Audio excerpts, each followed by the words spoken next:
Les spéciales de Radio Grand Lac, c'est maintenant. Plongeons ensemble dans le grand bain de la vie locale. 17h31, nous sommes en direct sur Radio Grand Lac 92 points, radiograndlac.com et pour une émission spéciale que nous sommes heureux d'organiser donc en direct sur nos ondes avec du beau monde ce soir pour parler de cybersécurité et pour parler d'un événement exceptionnel qui va avoir lieu à Aix-les-Bains le 16 mars 2023 à 16h au Centre culturel et des congrès André Grosjean, à Aix-les-Bains, comme je vous l'ai dit, CyberX, donc organisé par différentes structures et pour parler de la cybersécurité, du risque que cela représente pour les entreprises, pour les collectivités, un événement qui va être ouvert à tous et on va présenter cela pendant les minutes qui suivent. Le programme de CyberX, quels sont les enjeux, pourquoi aussi donc cet événement à Aix-les-Bains. Et pour en parler autour de la table, j'ai deux personnalités de sommité. En la personne, alors je vais commencer par Madame Rosen Charpine, qui est présidente de l'association Dauphiné-Savoie des auditeurs de l'IHEDN. Madame la présidente, bonsoir Rosen. Bonsoir à tous. Comment allez-vous ? Écoutez, très heureuse d'être ici pour parler de cet événement quand même assez exceptionnel, donc ça va très bien. Ça va. Merci voilà. En tout cas d'être en direct sur Radio Grand Lac. IHEDN, c'est quoi cette bête-là ? Alors, IHEDN, ce sont les lettres pour Institut des hautes études de défense nationale. D'accord. En fait, ce fameux institut, c'est un institut de formation qui est rattaché auprès du Premier ministre. D'accord. Et qui propose un nombre très conséquent de formations sur toutes les questions de défense et de sécurité globale. C'est normal que ce soit auprès du Premier ministre, puisque selon la Constitution, c'est le Premier ministre qui est en charge de la défense nationale du territoire. Exactement. Et donc ce sont des formations de différentes natures, essentiellement spécialisées sur la géopolitique, mais aussi sur l'intelligence économique, la cybersécurité, ainsi de suite. Des formations qui peuvent être régionales, nationales ou internationales, et où on va trouver systématiquement un tiers de fonctionnaires, un tiers de corps en uniforme, c'est-à-dire gendarmerie, armée, voire pompiers, et un tiers de personnes du privé, dont des journalistes régulièrement. D'accord. Donc je pense que c'est un institut qui est à Paris ? Alors c'est un institut qui est à Paris à l'école militaire, mais souvent les formations sont décentralisées. Par exemple, à l'automne prochain, il y aura une formation régionale dans la région Auvergne-Rhône-Alpes, dont une des semaines, parce que ce sont des formations de 4-5 semaines, dont une des semaines se tiendra à Chambéry. D'accord. Et donc, il y a des associations sur le territoire. Là, il y a Dauphiné-Savoie, donc Haute-Savoie, Savoie-Isère, qui représentent cet institut, je vois, association des auditeurs. Alors, quel est le rôle de ces associations ? Alors, quand on a suivi une formation de l'IHEDN, on a un décret du Premier ministre qui nous donne le titre d'auditeur et nous sommes encouragés donc à rejoindre une des 72 associations qui constituent le réseau des associations IHEDN. Donc moi, je suis la présidente d'une association régionale, c'est-à-dire une association qui regroupe 3 départements, Isère et les deux Savoies. Et les associations régionales, pour résumer, on va dire qu'elles ont 3 missions principales. Il y a une première mission qui est héritée de la suspension du service militaire à la fin du XXe siècle, parce que la question s'est posée alors de comment former les jeunes aux questions de défense et de sécurité. Tout de suite, la réponse a été l'école. Et donc, la question du coup s'est posée cette fois de comment on forme les enseignants. Et donc, les auditeurs de l'IHEDN sont l'interface entre le ministère des Armées et le ministère de l'Éducation nationale pour tout ce qui est mise en œuvre de la formation des enseignants sur les questions de défense et de sécurité. D'accord. C'est une structure qui s'appelle Trinôme académique, qui regroupe le général le plus haut gradé de la région, le recteur ou la rectrice et le président ou la présidente de l'association IHEDN. D'accord. On a une deuxième vocation qui est d'être une sorte de think tank, c'est-à-dire de groupe de réflexion sur des thématiques. Et une troisième vocation qui est la diffusion, alors on va parler de diffusion de l'esprit de défense, c'est-à-dire de sensibilisation, de formation, d'information des publics sur les questions de défense et de sécurité globale. Ça peut être des publics très ciblés. Par exemple, on contribue à la formation des correspondants défense des mairies. Oui, d'accord. Ça peut être aussi des publics beaucoup plus larges, c'est-à-dire toute personne intéressée par ces questions-là, avec des problématiques plus ou moins dans l'actualité. On a fait beaucoup de choses sur l'Ukraine, la géopolitique ces derniers temps, ou en lien avec les besoins d'un territoire, ou les besoins on va dire d'organisations qui ont des besoins un peu spécifiques, ce qui est un peu le cas de Cyberex, puisque à l'origine, nous avons été interpellés en fait par des entreprises et des collectivités territoriales qui ont subi des attaques sur leur Internet, quoi. Qui ont subi, qui entendent parler, parce que c'est quand même souvent dans les médias, et qui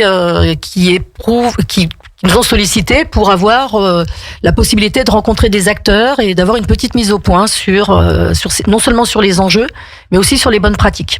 D'accord. Et donc, vous présidez cette association au niveau des 3 départements. Donc, je pense une grosse activité au niveau, en plus avec la présence de Grenoble, quand même de grandes villes.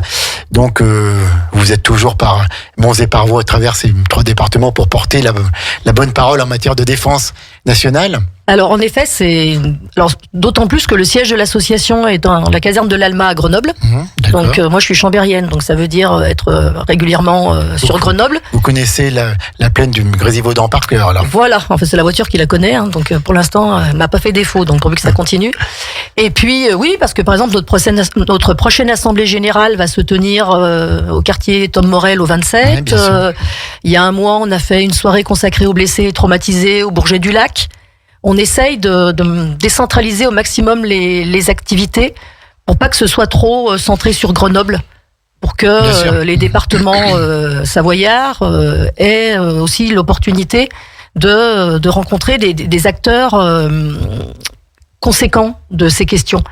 Parce que souvent, moi je l'avoue, au début que je suis rentrée dans l'IHEDN, j'ai été très surprise par la qualité des intervenants qui viennent dès qu'on les sollicite. C'est-à-dire que nous, on a l'avantage d'avoir un réseau assez conséquent et il suffit qu'on dise IHEDN pour qu'un intervenant de très grande qualité, c'est le cas de Nicolas Arpagian par exemple la semaine prochaine, accepte de venir. C'est un gage de qualité. C'est un gage de qualité et puis pour nous, c'est la preuve qu'on nous reconnaît un sérieux et une légitimité dans nos démarches. Donc c'est encourageant pour continuer à toujours aller plus loin dans ce qui est presque une mission. Dans le cas de la cybersécurité, par exemple, les enjeux sont tellement conséquents que et le public un peu ignorant de ce continuum sécurité, cybersécurité. Un petit peu off. C'est nouveau quand même. Il y a quelques années qu'on entend parler de ces cyberattaques et puis de la sécurité qu'il faut développer pour faire face. Voilà, c'est nouveau et on a un peu tendance à penser que ça n'arrivera pas qu'aux autres. Voilà, alors qu'en fait la question n'est pas, alors c'est le général Guimbert qui est à côté de moi et à qui je vais donner la parole, qui disait ça. En fait, la question c'est pas est-ce que ça va m'arriver, c'est quand est-ce que ça va m'arriver. Oui, même moi qui suis pourtant déformé à toutes ces questions-là, récemment encore, je me suis fait prendre. Est-ce que vous êtes militaire, Madame la Présidente ? Alors je suis pas tout à fait militaire. Je suis militaire honoraire, on va dire. Honoraire, d'accord. Voilà, puisque je suis chef d'escadron de la réserve citoyenne de la Gendarmerie nationale. Bravo. Écoutez, merci en tout cas pour cette introduction de haute volée qui pose déjà un petit peu les jalons par rapport à cette association des auditeurs de l'IHEDN. On a bien compris ce que c'était. Puis donc, à côté de vous, comme vous l'avez dit, on est honoré vraiment d'avoir avec nous. Je crois que vous êtes le premier à rentrer dans ces studios, un général de corps d'armée en plus, 4 étoiles. Général, bonjour et soyez le bienvenu. Général Philippe Guimbert, vous êtes très connu sur Aix-les-Bains, notamment de par vos fonctions au sein de la Société des membres de la Légion d'honneur. Et puis partout, voilà, on a toujours beaucoup de plaisir à vous voir.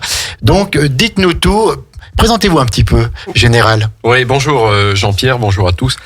Eh bien, écoutez, moi, je suis un général, comme vous l'avez dit, en deuxième section. Deuxième section, donc, ça veut dire que vous avez demandé à ne plus faire partie de la première section. La première section, c'est quand on n'est plus en activité, tout simplement. Donc, l'âge aidant, à certains moments, il faut partir et on entre, pour les généraux, ça s'appelle comme ça, on entre dans la deuxième section.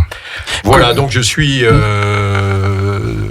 en deuxième section depuis 3 ans, bientôt 3 ans, retiré sur Aix-les-Bains. Vous êtes originaire d'où ? Alors moi je suis originaire pas du tout de la région, je suis originaire des Vosges. D'accord. Donc rien à voir avec le pays savoyard, mais les montagnes sont un petit peu moins hautes. Elles sont un peu moins hautes. quoique le Revard et les Bauges, ça ressemble à mes Vosges natales. En revanche, j'ai terminé ma carrière comme commandant de la région de gendarmerie Auvergne-Rhône-Alpes, donc à Lyon, à Satonnet-Camp exactement, là où est l'état-major de la région. Et bien, écoutez, j'ai beaucoup apprécié toute cette région. En plus, j'ai quelques amis dans le secteur.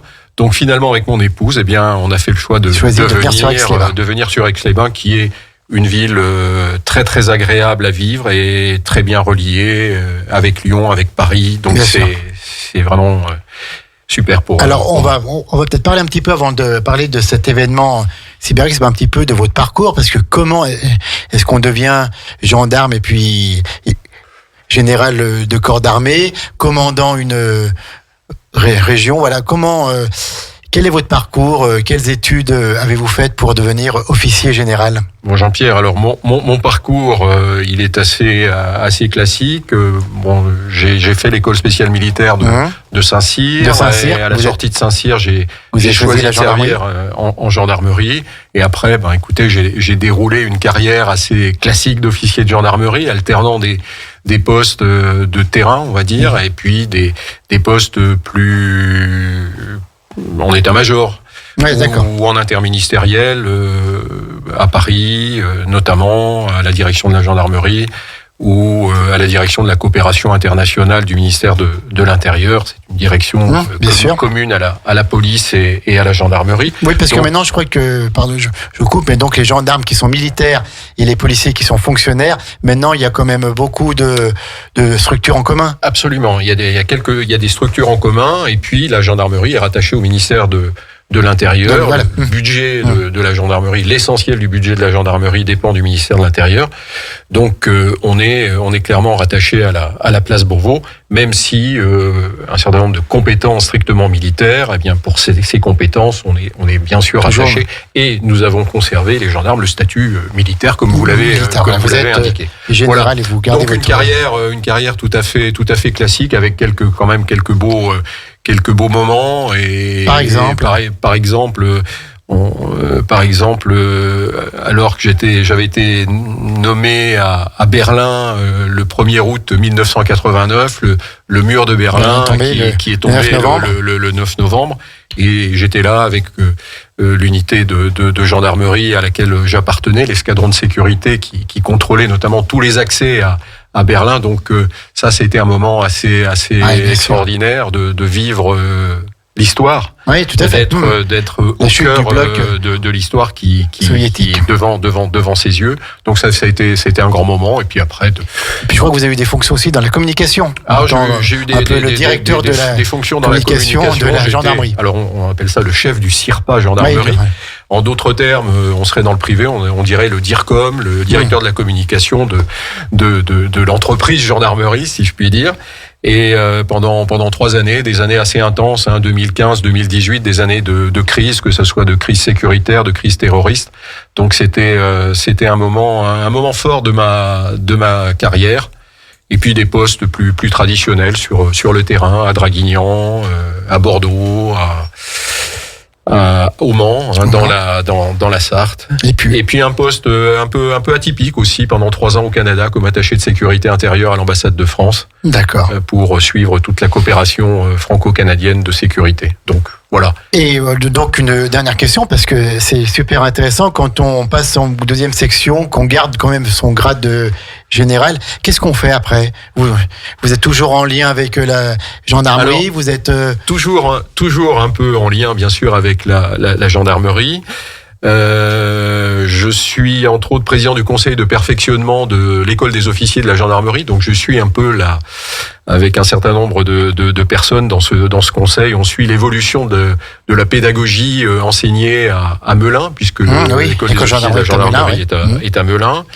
Et puis je suis également conseiller pour un cluster d'entreprises qui s'appelle le Cluster Eden, qui rassemble une association d'entreprises, de PME essentiellement, de la défense et de la sécurité. Le siège du cluster est à Lyon, à la Chambre de commerce de Lyon. Il existe depuis une 15aine d'années, et ce cluster est dorénavant parti de Lyon, et dorénavant un cluster national. Voilà. D'accord. Donc c'est très intéressant, et et de suivre notamment. On parle beaucoup d'économie de guerre en ce moment, de suivre toutes ces évolutions avec des patrons de PME. D'accord. Qui est un autre regard que les grands groupes qu'on connaît tous, mais de le voir au niveau des PME, c'est très intéressant. Et puis si je peux me permettre, bien sûr. Si je peux me permettre, permettez-vous, général. J'en profite parce que, mais elle est bien connue cette association à Aix-les-Bains. Elle est bien connue en Savoie et maintenant elle aussi. Elle essaime, elle rayonne. C'est ma chance, moi aussi, avec André Payerne, que vous connaissez, qui est l'initiateur, le président, mais surtout l'initiateur de cette association. Et puis, eh bien, écoutez, voilà, j'ai vraiment sympathié avec André Payerne, et voilà, qui véhicule vraiment de belles valeurs au travers de son association. Donc, j'essaye aussi très modestement d'être leur ambassadeur et de les aider un tout petit peu. Voilà. N'hésitez pas, on vous ouvrira nos ondes quand vous le souhaitez pour venir parler de cette association sur les ondes de Radio Grand Lac. Merci à tous les deux pour cette présentation. Alors, donc, c'est un événement qui a lieu le 16 mars à 16h au Centre culturel et des congrès André Grosjean à Aix-les-Bains. Le titre est un peu provocateur. Cybersécurité, faites-en un atout. Quand même, parce que cybersécurité, on pense tout de suite à des attaques, on pense tout de suite à des choses qui ne sont pas positives, et cependant on peut en faire un atout. Expliquez-nous ça, déjà ce titre, cybersécurité, faites-en un atout. Alors si vous voulez, déjà à la base, on avait la volonté de pas être catastrophiste. Parce que, alors moi dans la vie civile, je suis enseignante, je suis professeure d'histoire géo. D'accord. Donc où ça au collège de Cognac. Au collège de Cognac. Voilà, donc je sais que faire peur, ça n'incite pas à réagir, au contraire, ça incite plutôt à brûler la chandelle par les deux bouts. Et donc l'idée, c'était plutôt de dire, bon, il y a un fait, il y a un risque, or ce risque est tout à fait gérable, à condition de le connaître, de s'outiller. Et pour une entreprise, pour une collectivité, finalement, se doter des outils, se doter des compétences qui lui permettront de gérer ce risque, lui permettra de valoriser cette dimension de sécurité. Dans le cas d'une entreprise, par exemple, une entreprise qui peut vanter sa capacité à se protéger des hackers, pour utiliser le vocabulaire classique, c'est une entreprise qui finalement a un atout vis-à-vis de sa clientèle ou vis-à-vis de ses partenaires. Parce qu'elle est sécurisée et donc on peut lui faire confiance. Et donc c'est vraiment l'idée de ne venez pas pour entendre des horreurs sur tout ce qui peut vous arriver, même si on va bien être obligé de parler des faits. En particulier avec une entreprise qui utilise un système un peu comme une carte météo, mais sauf que c'est carte météo des attaques informatiques. Donc, il permet de voir qu'en effet, c'est très conséquent. On voit non seulement d'où viennent les attaques, mais leur importance, leur densité. Et il y en a beaucoup. Il y en a deux. C'est colossal. C'est colossal. C'est colossal. On arrive peut-être à en bloquer beaucoup, ou non, dès qu'une attaque est partie, il y a des dégâts. Alors justement, une entreprise ou une collectivité qui est outillée, qui est armée, qui a formé son personnel, qui s'est dotée des bons outils et qui a les bons réflexes, elle peut gérer les attaques. Elle peut s'y préparer. Elle peut mettre en place des dispositifs qui vont faire qu'elle est très résiliente, c'est-à-dire après l'attaque, assez rapidement, parce qu'il n'y a pas que l'attaque, après il y a tout ce qui se passe après l'attaque qui fait qu'une entreprise ou une collectivité peut se retrouver paralysée pendant plusieurs jours, plusieurs semaines. Oui, tout à fait. Ça, oui. Voilà. Donc être au fait de ces risques, être au fait des moyens, des leviers, des outils, c'est être plus fort et du coup être préparé et du coup même être compétitif sur son marché, parce que c'est un atout. Oui, tout à fait. Voilà. D'accord. Alors ces attaques, vous pouvez parler tous les deux, ça vient d'où? On le sait, ou on pense le savoir, ou on suppute, ou on suppose? Alors ça vient d'un peu partout. Bien sûr qu'on sait d'où ça vient. Pas toujours, parce que les cybercriminels, nous ne sommes pas des experts en cybercriminalité, mais enfin on sait un certain nombre de choses, et les cybercriminels utilisent des rebonds au travers de systèmes informatiques pour perdre un peu leur traçabilité, pour qu'ils ne soient pas trop traçables. Cela étant, on a des services en France, en Europe, qui suivent quand même très bien l'évolution de ces cybercriminels, parce que ce sont des cybercriminels. Alors il y a des régions l'est ou l'extrême est de l'Europe, traditionnellement. On peut penser à certains pays asiatiques également qui sont coutumiers du fait. Alors ce sont des groupes criminels qui agissent pour eux-mêmes. Ça peut être des groupes criminels qui agissent aussi au profit d'États qui, d'une certaine façon, externalisent l'activité terroriste un peu, alors du terroriste, criminel. Et on le voit bien dans les conflits. On parle beaucoup d'hybridité des conflits depuis la crise ukrainienne, mais on en parlait déjà un petit peu avant. Et tout le numérique, toute la part de la cyberdélinquance, la cybercriminalité participe à l'hybridité des conflits actuels, parce que on joue sur tous les territoires. Territoire, c'est terre, air, mer, bien évidemment, mais c'est aussi l'espace numérique et l'espace exo-atmosphérique. Donc l'espace numérique, maintenant, c'est un champ de conflictualité. Alors pour les armées qui pourront, certains pays se servent des cybercriminels dans leur action offensive. Et ça, faut le prendre en compte. Mais il y a aussi de la cybercriminalité, toute la cybercriminalité. Alors de bas étage, où n'est pas toute de mise avec des structures étatiques. Il y en a qui agissent pour eux-mêmes. Et c'est quelque chose quand même. Alors on veut pas faire peur. Rosen l'a très bien dit. Oui, parce que justement, on va donner des conseils, on va donner des solutions dans une partie de cette émission. Des conseils, des outils lors de cette conférence. L'idée, Rosen l'a dit très clairement, le risque cyber, c'est pas une fatalité, c'est un risque comme un autre. On parle de risque incendie dans une entreprise, dans une collectivité, chez soi même.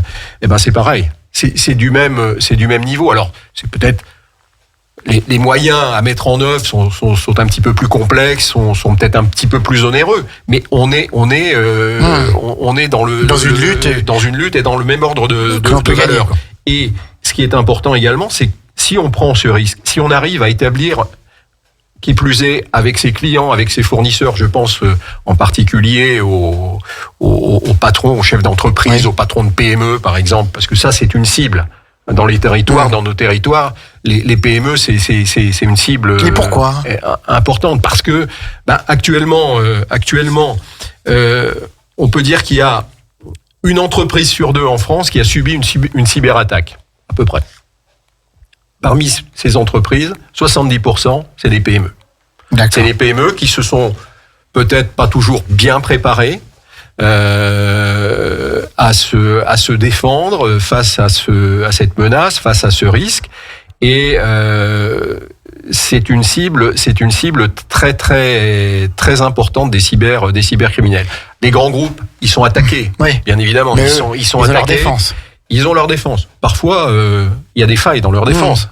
Soprasteria, Capgemini ont été attaqués. Les cybercriminels arrivent à détourner. À détourner. Il y a des grands groupes qui ont été attaqués, qui ont subi des pertes. Les PME également. Et ce qui est important aussi dans ces PME, il y a aussi des startups. Et les startups, c'est là où se crée l'innovation. L'innovation, elle est dans les startups. Et là, on peut avoir des gens, des cybercriminels, voire des cyberespions, parce que l'espionnage aussi, là, pour le coup, conséquence de la crise russo-ukrainienne, on sent bien depuis quelque temps une montée de l'espionnage industriel qui profite de toutes ces failles pour aller espionner et pour aller spolier notre potentiel économique. Alors peut-être pour faire simple, c'est une question qui est toute bête, mais pour nos auditeurs, que cherchent les cybercriminels quand ils attaquent une PME ? Quand on attaque un État, on peut comprendre quand on attaque des services publics, on peut comprendre quand on attaque un hôpital, mais une PME. En fait, c'est la nouvelle version du racket et du kidnapping. C'est-à-dire qu'au lieu de kidnapper le fils du milliardaire, d'envoyer un doigt par la poste et d'attendre que les parents versent une rançon, là, les cybercriminels vont kidnapper des fichiers. vont kidnapper un accès à des réseaux internes et exiger une rançon en échange de la libération, non pas du fils du milliardaire, mais des 10 fichiers. Oui, d'accord. Et donc, très souvent, des petites PME ou des professions libérales, beaucoup de professions libérales, des notaires, des médecins, vont se retrouver avec leurs fichiers bloqués parce qu'ils ont été kidnappés par des criminels. Donc, d'accord, voilà. Par des systèmes informatiques. Voilà, tout à l'heure, le général Guimbert parlait de cette cybercriminalité qui est propre, on va dire, à la l'hybridation des conflits actuellement. Mais ce que tout un chacun, vous et moi, on risque de rencontrer, c'est plutôt le petit criminel à l'affût de l'opportunité qui va lui permettre d'accéder à votre ordinateur. Et si vous êtes une PME ou une profession libérale, de prendre en otage vos fichiers et de les libérer sous rançon, comme je vous le disais. Ou alors, vous et moi, pourquoi pas, qui ne sommes pas toujours très vigilants avec la caméra de notre ordinateur, se retrouver avec un mail et puis une photo, des choses basiques de la petite criminalité, avec, si vous ne me donnez pas telle somme d'argent, ça sera diffusé. Donc on a vraiment toute la gradation de la criminalité telle qu'elle a toujours existé, sauf qu'elle a investi un nouvel espace, qui est l'espace numérique, l'espace cyber. Voilà. Numérique. Écoutez, c'est passionnant et on va parler donc dans quelques minutes de ce colloque qui aura lieu donc le 16 mars à 16h à Aix-les-Bains. Cybersécurité, faites-en un atout, CyberX. On va marquer une pause musicale après cette introduction un peu longue mais qui était nécessaire pour bien placer les enjeux. Alors la première pause, Rosen, c'est vous qui l'avez voulu, Rod Stewart. Oui. Pourquoi ? Parce que je suis une petite fille de marin. Oui. Donc je fais un clin d'œil à ma famille de marins et que quand j'entends cette chanson, j'ai envie de partir sur les mers. La marine, c'était pas cognien ça ? Non, la marine c'était pas cognien, mais il y a plein d'amiraux ici, donc je ne fais que les imiter. On écoute tout de suite Rod Stewart et on revient tout de suite après pour la suite de cette émission spéciale avec Rosen Charpin et le général Philippe Guimbert. À tout de suite. Les spéciales de Radio Grand Lac, c'est maintenant. Plongeons ensemble dans le grand bain de la vie locale. De retour à 18h03 en direct pour parler de cet événement qui aura lieu le jeudi 16 mars 2023, 16h à Aix-les-Bains. CyberX, cybersécurité, faites-en un atout. Quelle que soit votre taille et votre secteur d'activité, entreprise ou collectivité, informez-vous sur la cybersécurité pour mieux vous protéger et en faire un atout. Donc grâce à cet événement, c'est un événement gratuit.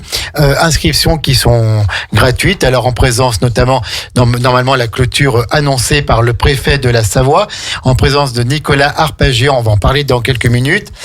Un événement pour identifier les menaces de cyberattaques, pour s'en prémunir, pour faire le plein de bonnes pratiques, identifier les acteurs du secteur.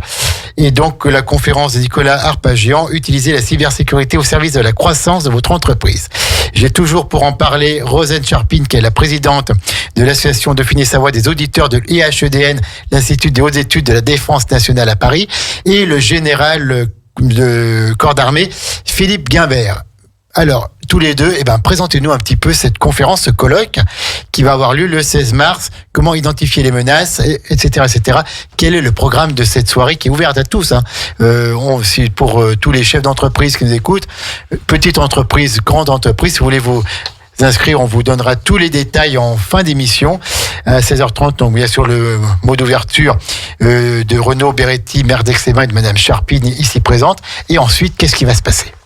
Alors en fait, déjà, ce qu'il faut dire, c'est que si on insiste beaucoup sur le côté entreprise, c'est parce qu'un de nos partenaires est la CCI de Savoie. La Chambre de commerce. La Chambre de commerce, voilà. Mais en réalité, au-delà de l'entreprise, les bonnes pratiques concernent tout un chacun. Voilà, donc il faut pas se censurer en disant je n'ai pas d'entreprise. Même le particulier sur son ordinateur. Même le particulier sur son ordinateur. À tous les risques. Oui, alors beaucoup de particuliers ont des ordinateurs dont une partie est déjà occupée par un criminel qui se contente d'utiliser un peu de puissance de son ordinateur pour faire autre chose. Hein, donc voilà le risque basique auquel on est confronté. Hein, mais vraiment ne pas se censurer en se disant je ne vais pas y aller parce que je ne suis pas concerné. Tout le monde, tout un chacun est concerné. Au-delà de ça, on a voulu construire une soirée qui soit une soirée un peu punchy, si vous me permettez ce terme, on vous le permet. parce que souvent la cybersécurité c'est compliqué. Et quand vous discutez avec des experts, des spécialistes, au bout de 5 minutes, vous ne comprenez plus tellement de quoi ils vous parlent, parce que c'est des techniciens avec du vocabulaire de techniciens. Et du coup, on a voulu une soirée qui soit vraiment orientée vers l'expérience, vers le retour des acteurs, avec du concret, voilà exactement, du concret, avec des gens qui vont pas parler pendant 20 minutes chacun, mais qui ont un timing très serré pour revenir sur leurs pratiques, sur les conseils qu'ils ont à donner. Et donc la soirée est organisée d'abord en 2 tables rondes. Oui. Et ensuite la conférence de Nicolas Arpaggian. Et ces 2 tables rondes, on va avoir une table ronde qui va plutôt être justement un retour d'expérience, dont un retour d'expérience de la ville d'Aix-les-Bains, puisqu'il y avait eu cette qui a subi cette attaque, qui était une attaque un peu particulière, puisqu'il s'agissait justement d'occuper, d'après ce que j'en sais, d'occuper les ordinateurs du réseau de la ville pour faire autre chose. Ce qui est aussi un classique auquel on ne pense pas souvent. Les criminels ont besoin de la puissance de votre ordinateur pour pouvoir attaquer des structures plus importantes. Général ? Oui, alors je rebondis sur ce que dit Rosen s'agissant de la ville d'Aix-les-Bains. On aura la chance d'avoir François Fumou-Tamouzo qui sera là, le DSI, le directeur des systèmes d'information et de la sécurité de ces systèmes d'information, donc qui reviendra bien évidemment sur ce qui s'est passé l'année dernière au mois de mars, il y a un an, sur Aix-les-Bains, avec des criminels qui utilisaient les ordinateurs, la puissance de calcul en fait des ordinateurs, des serveurs plus précisément d'Aix-les-Bains pour fabriquer de la crypto-monnaie. Voilà. D'accord. Je crois que il l'expliquera mieux que moi, mais on en est là. Il y a du hacking, il y a du rançongiciel dont parlait Rosen. Au début. Voilà, les rançons. On a créé un nouveau terme, ransomware en anglais et rançongiciel en français. Un néologisme. Un néologisme. Et là, les malfaiteurs, les cyberdélinquants utilisent la puissance de calcul, la puissance des serveurs pour leur activité criminelle et faire autre chose. Et donc la conséquence concrète pour les ordinateurs de la ville. Alors la conséquence c'est que ils ont arrêté donc mais là il reviendra précisément là-dessus. Je crois que la décision a été prise de fermer un certain nombre de choses, mais il y a des villes. Lille a été attaquée. La ville de Lille il y a quelques jours. C'est les guichetteries, l'accès à la piscine, l'inscription à la cantine, tout est planté. La ville de Bondy. Alors c'est dans les villes, c'est dans les collectivités, c'est dans les établissements de santé. On a vu l'hôpital de Corbeil-Essonnes qui a été complètement paralysé. Il a fallu évacuer. Des conséquences qui peuvent être très graves. Des conséquences très très graves. Là aussi il y a une enquête très très lourde qui est en cours. Mais enfin. L'hôpital un des premiers également, c'était l'hôpital de Villefranche-sur-Saône de mémoire. Il y a quelques années. Donc les exemples quand même se multiplient. Est-ce que ces attaques, elles partent au hasard ou elles sont vraiment ciblées, ou alors il y en a des centaines qui partent en même temps et il y en a une qui marche? Est-ce qu'on le sait, ça? C'est tout. En fait, si vous voulez, la criminalité sur Internet, c'est exactement la même criminalité que dans la réalité. Donc vous allez avoir le vol d'opportunité, on arrache le sac à main de la dame. C'est ce qui peut nous arriver, par exemple, quand on nous a piraté notre compte, notre carte bleue. Parce qu'en fait, il y a un logiciel qui va tester des milliers et des milliers et des milliers de comptes de carte bleue. Puis malheureusement, il y en a une qui existe, c'est la nôtre. Donc ça, c'est le vol d'opportunité. Et puis vous allez avoir des attaques qui sont ciblées sur un hôpital, par exemple, à qui on va faire un déni de service Il y a eu pas mal d'affaires pendant le Covid, avec des tentatives de s'emparer de l'approvisionnement en oxygène des personnes qui étaient en coma. Tout à fait, voilà. Intubées. Parce que si vous ne payez pas, on coupe. Nous, on a fait une conférence pendant la période Covid. On a fait beaucoup de conférences en visio, et une des conférences qu'on a fait sur la cybersécurité, elle était destinée aux collectivités territoriales de montagne qui avaient eu des dénis de service sur les remontées mécaniques. Donc là, c'est pareil, c'était ciblé. Donc on peut avoir tout. L'exemple de la ville d'Aix, c'est ce qu'on appelle le minage. le minage, on est tous concernés parce qu'en fait, les gens qui minent pour créer la monnaie, les crypto-monnaies, ils ont besoin d'une telle puissance de calcul qu'en fait, ils cherchent à envahir le maximum d'ordinateurs. Et ben, c'est un peu comme si vous aviez un squatter dans votre garage. Ouais, d'accord. Et ben, du coup, vous avez plus accès au garage comme vous devriez pouvoir accès. Donc la puissance de calcul de votre ordinateur diminue. D'accord. Eh ben, écoutez, merci pour ces explications. En fait, c'est complexe, mais quand c'est expliqué simplement, on comprend. Donc, lors de cette soirée, il y aura 2 tables rondes. Alors, un territoire face aux enjeux cyber, qui sera d'ailleurs animé par vous-même, Général. Et puis, que peut-on faire pour se protéger ? Alors, un territoire face aux enjeux cyber, qu'est-ce qu'on peut dire là-dessus ? Alors, le territoire face aux enjeux cyber, je parlais de François Fumutamuso, on aura des directeurs sûreté de Groupama, puisque Groupama est partenaire de l'événement. Hein. On aura également le représentant du CLUSIR, qui est le club des responsables des systèmes d'information pour la région Auvergne-Rhône-Alpes. Donc le secrétaire général viendra de Lyon pour l'occasion. Et puis on aura également j'ai un trou de mémoire. En fait, on a tellement d'intervenants que parfois on finit par s'en mêler. On a beaucoup d'intervenants. Je crois que j'ai fait à peu près le tour, mais quel est le but de cette table ronde ? Le but, c'est de dire tout simplement que les territoires doivent être des acteurs de la cybercriminalité et qui doivent travailler ensemble. C'est-à-dire les collectivités, le monde privé, tout le monde doit se réunir. Et même l'État, bien évidemment. Oui, bien sûr. L'État peut pas. L'État au premier chef, mais l'État il peut pas faire tout seul. Il peut pas tout faire. Donc il faut entretenir, créer, nourrir des partenariats et notamment dès lors qu'il y a des périodes de crise, il faut s'organiser, si je puis dire, entre le privé, le public pour pouvoir réagir de la bonne façon.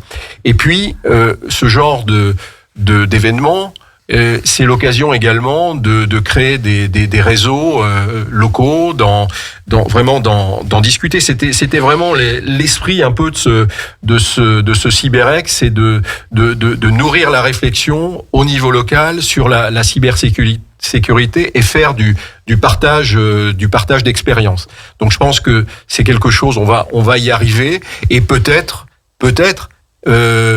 institutionnaliser, mais de manière souple, parce que il faut rester très très souple, institutionnaliser des rencontres régulières sur ce domaine et des échanges réguliers dans ce domaine bien particulier. En fait, la cybercriminalité maintenant, elle est là. Voilà, donc il faut vivre avec. Il faut s'en prémunir et elle vit là à travers le monde. Dans le monde entier, il n'y a pas un État ou une collectivité dans le monde qui n'a pas de risque. Vous avez parfaitement raison. C'est une menace globale, c'est une menace locale. Ouais, on est là aussi un néologisme. On parle du glocal et on est au cœur de ça. Et c'est comme le terrorisme. Voilà, ça peut être local, ça peut être. Mais la cybersécurité, on parle d'enjeux des mobilités, par exemple, dans les territoires. On parle d'enjeux de la transition écologique. C'est vrai, ce sont des enjeux. Eh ben, il y a un troisième enjeu, à mon sens, qui est tout aussi fort, c'est l'enjeu de la cybersécurité. Alors, merci beaucoup. Et donc, la deuxième table ronde qui découle de cette première, que peut-on faire pour se protéger ? Et là, je vois qu'on parle d'hygiène numérique. Alors, en fait, c'est... Alors, qu'est-ce qu'on peut faire pour se protéger ? L'hygiène numérique, c'est l'idée que de même façon qu'on prend soin de son corps pour qu'il fonctionne bien, et qu'on sait faire, parce qu'on nous a appris ça depuis tout petit, eh bien, on peut faire la même chose avec les outils numériques. Que ce soit le smartphone, parce que ça commence par là, ou les réseaux, les serveurs d'une grosse entreprise, d'une agglomération, d'une commune, ainsi de suite. Et donc, ce sont des réflexes à acquérir, ce sont des outils à connaître. Et l'idée de cette table ronde, c'est justement d'avoir des intervenants qui vont échanger sur les bonnes pratiques que tout un chacun peut mettre en œuvre. Et donc c'est une table ronde qui est animée par Emilia Kistapas, qui est première adjointe de la ville du Bourget-du-Lac, qui est une adhérente de l'association, qui est un militaire réserviste, dont le métier dans le civil et dans le militaire est justement les questions de cybersécurité et cybercriminalité. qui a donc une pratique à la fois universitaire et quotidienne, professionnelle de ces questions-là. D'accord, donc voilà, on va apprendre beaucoup de choses. Toutes les personnes qui seront là-bas, les entreprises vont apprendre comment avoir une bonne hygiène numérique. Est-ce qu'il y a des sites à éviter? Est-ce qu'il y a des choses à faire sur son ordinateur? Effacer, je ne sais pas, des données, effacer des visites de sites. Alors, vous savez, il y a le truc de base. Le truc de base, Oui. c'est faire les mises à jour. D'accord. Le truc de base de votre téléphone, de votre tablette, de votre ordinateur, c'est faire les mises à jour parce que le plus souvent, le fabricant, votre fournisseur d'accès, il cherche en permanence les failles de sécurité. C'est intéressant ce que vous dites. Et quand il y a des mises à jour qui sont proposées, Oui. ces mises à jour ont entre autres pour vocation à corriger les failles de sécurité. D'accord, oui. Bah, c'est souvent qu'on reçoit une mise à jour pour des défauts de sécurité, Voilà.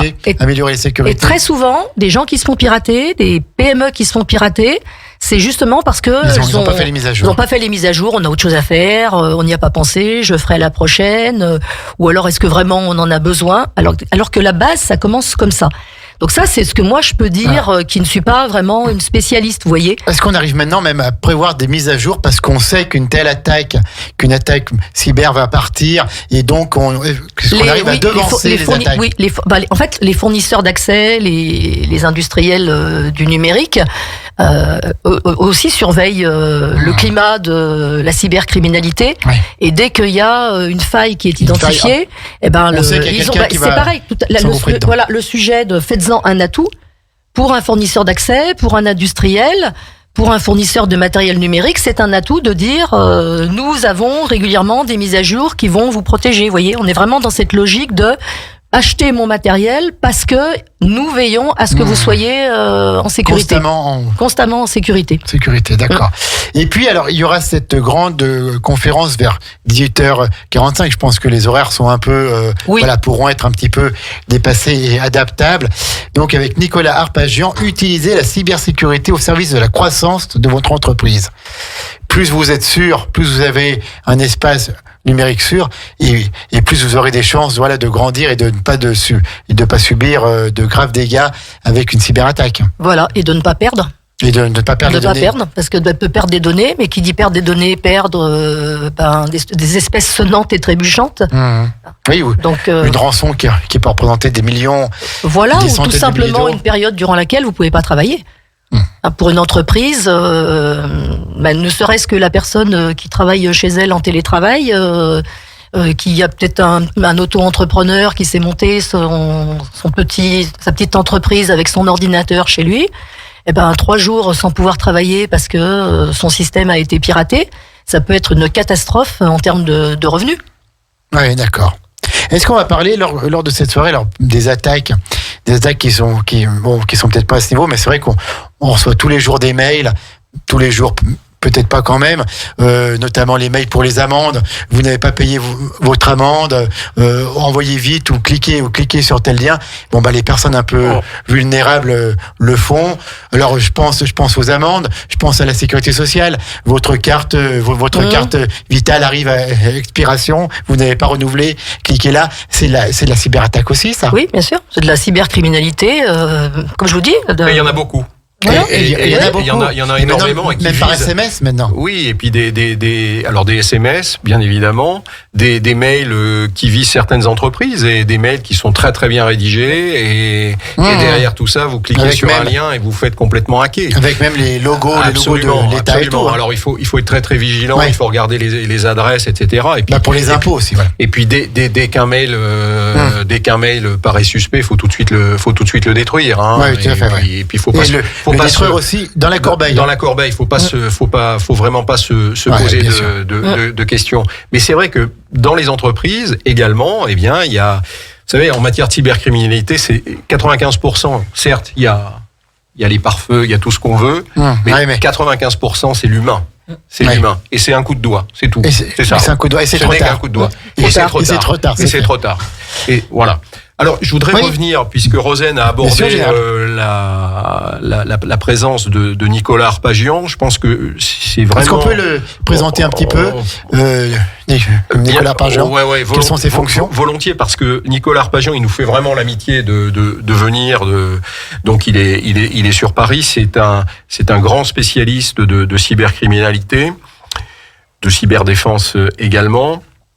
Il est enseignant à l'École nationale supérieure de police, il est enseignant à Sciences Po, il était réserviste également de la gendarmerie. C'est un habitué, on en parlait tout à l'heure, des plateaux télé, des studios de radio, on le voit très très régulièrement. Et on l'a fait venir parce que, outre le fait d'être un expert, un grand expert reconnu au niveau national et international, c'est un très grand vulgarisateur. Ouais, voilà. Il explique simplement. Il expliquera simplement les choses. Voilà. Comme vous faites ce soir tous les deux. Et je pense que c'est vraiment une chance que l'on a. Et je pense que les patrons de PME, les responsables de collectivités territoriales qui nous feront le plaisir, l'honneur de leur présence lors de ce séminaire, lors de cet événement, eh bien, je pense qu'ils apprendront. On apprendra tous beaucoup. Bien sûr. De Nicolas Arpagian, avec je pense des belles mises en perspective pour l'avenir. Alors, on va conclure bientôt en disant comment est-ce qu'on s'inscrit pour ce colloque. On va marquer une dernière pause musicale et puis on revient après. Et alors là, c'est vous, Général Philippe Guimbert, qui avez choisi le titre. Et je crois que c'est un cadeau que vous voulez faire à votre épouse. Abba, oui. Alors ça sera Dancing Queen. Tout à fait. Parce que manifestement, Mamma Mia, il n'y avait pas Mamma Mia à Radio Grand Lac dans la discothèque de Radio Grand Lac. Si vous l'aviez dit plus tôt, j'aurais dû le dire plus tôt. J'aurais dû venir avec mon CD. Alors. Et la facette. J'aurais dû vous poser la question. C'est de bons souvenirs. Ça rappelle un concert au Canada. Enfin. La comédie musicale Mamma Mia qu'on était allé voir au Canada avec des troupes de Broadway, et puis c'est un clin d'œil à mon épouse Dominique, voilà. Dominique, c'est pour vous, Dominique, Madame la Générale, c'est pour vous, on écoute ça et on y revient tout de suite après. Radio Grand Lac, à Aix-les-Bains et autour du lac du Bourget, votre radio. Les spéciales de Radio Grand Lac, c'est maintenant. Plongeons ensemble dans le grand bain de la vie locale. Dernière partie de cette émission spéciale pour présenter CyberX, un événement très important qui aura lieu le 16 mars 2023 à 16h au Centre des Congrès d'Aix-les-Bains, organisé par l'Association Dauphiné-Savoie des auditeurs de l'IHEDN. On a dit tout à l'heure l'Institut des hautes études de défense nationale en partenariat avec la Chambre de commerce et d'industrie de la Savoie. Et pour en parler, on en parle depuis bientôt une heure. J'ai donc Rosen Charpine, et non pas Rosine Charpen, qui est la présidente de l'association Dauphiné-Savoie, et le général Philippe Guimbert, qui est donc général de corps d'armée dans la gendarmerie, et qui donc seront tous les deux un peu les piliers de cette conférence, de ce colloque où il y aura quand même des personnalités, la clôture par monsieur le préfet qui est annoncée et la grande conférence par Nicolas Arpagian. Si on répète, c'est un colloque, c'est une conférence qui est ouverte à tout le monde, qui est gratuite. Ça intéresse qui? Alors, tout le monde, mais alors tout le monde. Donc ça intéresse toute personne qui est soucieux de son hygiène numérique, en commençant par là. Ça intéresse les professions libérales, les TPE, les PME, les PMI. Les professions libérales. Voilà. Un notaire, un médecin qui est attaqué peut perdre toutes ses données. Oui, et se faire pirater assez facilement d'ailleurs, parce qu'avec des adresses mail, on pirate assez facilement, et les médecins maintenant communiquent avec leurs patients par mail, donc voilà. Ça intéresse les DSI, ce qu'on appelle les DSI, c'est-à-dire les directeurs des systèmes informatiques des collectivités. On a aussi un relais, nous, avec le rectorat, avec l'Université Savoie-Mont-Blanc, qui est notre partenaire, parce que les structures éducatives aussi sont concernées. Moi qui suis prof, je sais que nous on est régulièrement attaqués parce que les fichiers de l'éducation nationale, c'est assez c'est des fichiers assez conséquents. Donc en fait et puis tout simplement quelqu'un qui a la curiosité de se poser des questions sur ces nouveaux enjeux dont on a parlé à plusieurs reprises, Qui a envie de rencontrer Nicolas Arpagian, qu'on voit beaucoup en ce moment dans les médias à propos de TikTok, puisque c'est le sujet qui nous occupe beaucoup. Donc en fait, nous, on a la capacité d'accueillir 150-200 personnes, puisque ce sont les salles du Palais des Congrès. Donc toute personne qui a envie de venir passer la soirée de manière un peu intelligente est bienvenue. La seule condition, c'est de s'inscrire, parce qu'on doit quand même gérer les inscriptions. Et donc on a un système d'inscription avec QR code. Que l'on peut trouver à la Maison de la Presse, à Aix-les-Bains. Alors là, on est vraiment, rue de Genève. On est vraiment, c'est l'occasion de remercier de la Maison de la Presse d'Aix-les-Bains qui nous a fait la gentillesse de commander les livres de Nicolas Arpagian. De manière à les mettre à disposition. Alors, ce sont des livres justement qui expliquent la cybercriminalité, la cybersécurité. Je vois même qu'il a écrit pour un que sais-je au PUF, aux presses universitaires de France. Donc voilà, c'est quand même du niveau et c'est simple en même temps. Si vous voulez, vous avez un ouvrage universitaire comme le que sais-je, et puis vous allez avoir le dernier ouvrage qui s'appelle frontières.com. Qui est un ouvrage très facile de lecture et qui justement met bien en perspective ces nouveaux enjeux. D'accord. Et donc si vous allez à la Maison de la Presse, il y a une affiche avec le QR code, il suffit de flasher le QR code pour pouvoir arriver sur la page d'inscription. On peut aussi s'inscrire via la CCI de Savoie. En tapant classiquement CyberX sur Google, j'ai fait tout à l'heure, on trouve. On doit y arriver, voilà. Vous-même, vous nous avez fait la gentillesse de mettre à disposition le QR code. On fera ça sur nos réseaux sociaux en tout début de semaine. Voilà. Donc du coup, ça donne plutôt pas mal de possibilités de s'inscrire. Il faut absolument être inscrit. Alors bon. Je suis seul, je suis chef d'entreprise, je dis tiens, c'est le 16, je croyais que je n'aurais pas le temps d'y aller, mon emploi du temps se libère. On refoulera personne. D'accord. Bien au contraire, sauf si la salle est pleine à craquer, auquel cas on serait bien obligé de respecter les mesures de sécurité, mais on ne refoulera personne. Mais voilà, alors il y a un cocktail après. Alors ne serait-ce que pour commander le traiteur, on a besoin de savoir combien de ces gens restent manger avec nous. Donc du coup, c'est mieux de s'inscrire. Comme ça, il y aura à manger pour tout le monde. Donc, le cocktail, c'est à 20h, mais ce n'est pas pour ça qu'il faut aller, parce qu'il y aura tellement de choses à apprendre, tellement de choses à savoir, tellement de choses à connaître. Ça commence à 16h le 16 mars avec l'accueil des participants. À 16h30, le mot d'ouverture du maire d'Aix-les-Bains, président de Grand Lac.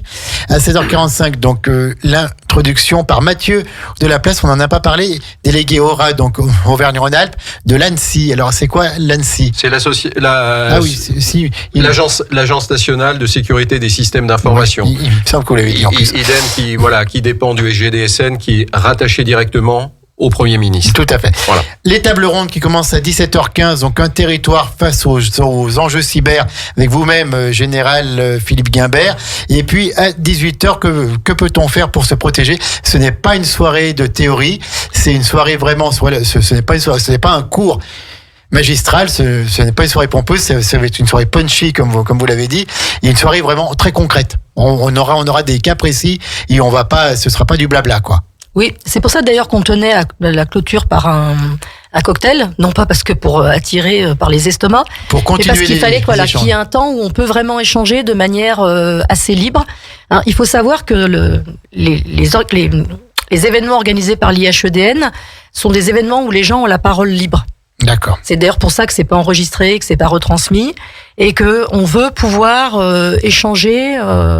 Alors le terme confidentialité est un peu trop fort puisque de toute façon c'est ouvert à tous, mais venir dans un cadre de confiance. Et une fois qu'on aura abordé les questions, eh bien prolonger la discussion. Oui, tout à fait. Tout au bout de la nuit, autour d'un verre. Général. Un mot sur nos partenaires. Sur cet événement, on a des partenaires particulièrement engagés. Je l'ai évoqué tout à l'heure, on a Groupama, on a la Gendarmerie nationale, bien évidemment, qui agit au cœur des territoires. L'université, tu l'as rappelé, Rosen. Le CLUSIR, le Cluster Eden.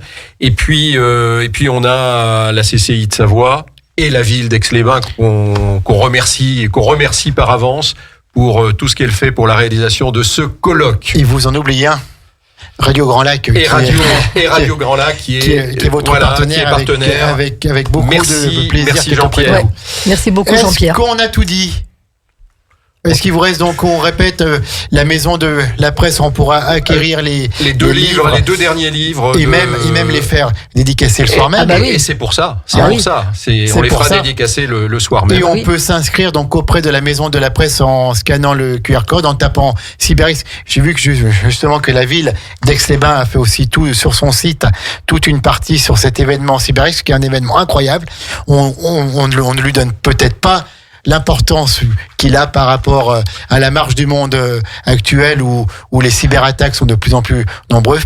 C'est une première et on espère l'inscrire dans la durée. Écoutez, merci beaucoup. Nous étions ensemble ce soir pour présenter CyberX et puis nous referons une publication sur nos réseaux sociaux en début de semaine prochaine. Merci Rosane Charpin, merci Madame la Présidente pour votre dynamisme.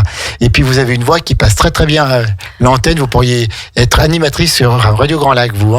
Alors là, je vais dire à ma sœur, tu vois, moi aussi. Parce que ma sœur passe régulièrement dans les experts sur France Bleu. Oui. Et je suis très envieuse de sa voix. Donc là, si vous me dites que moi, c'est pareil...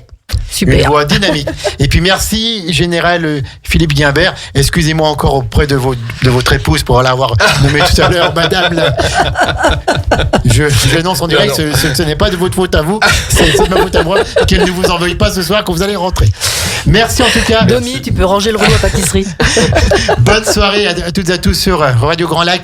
Pour aujourd'hui, c'est fini. Demain à 11h, c'est le nouvel entrepreneur avec Karim, donc qui recevra des nouveaux entrepreneurs qui se lancent dans le monde de l'entreprise. À 12h05, Jérôme avec son Vu Autrement qui recevra une personnalité de notre territoire que l'on ne connaît pas encore. On le saura très vite. Et puis demain soir à 19h, Christian et sa note bleue, une des émissions de jazz les plus qualitatives en France parce que Christian connaît tout de l'histoire du jazz. Il fait ça avec beaucoup de cœur et de passion.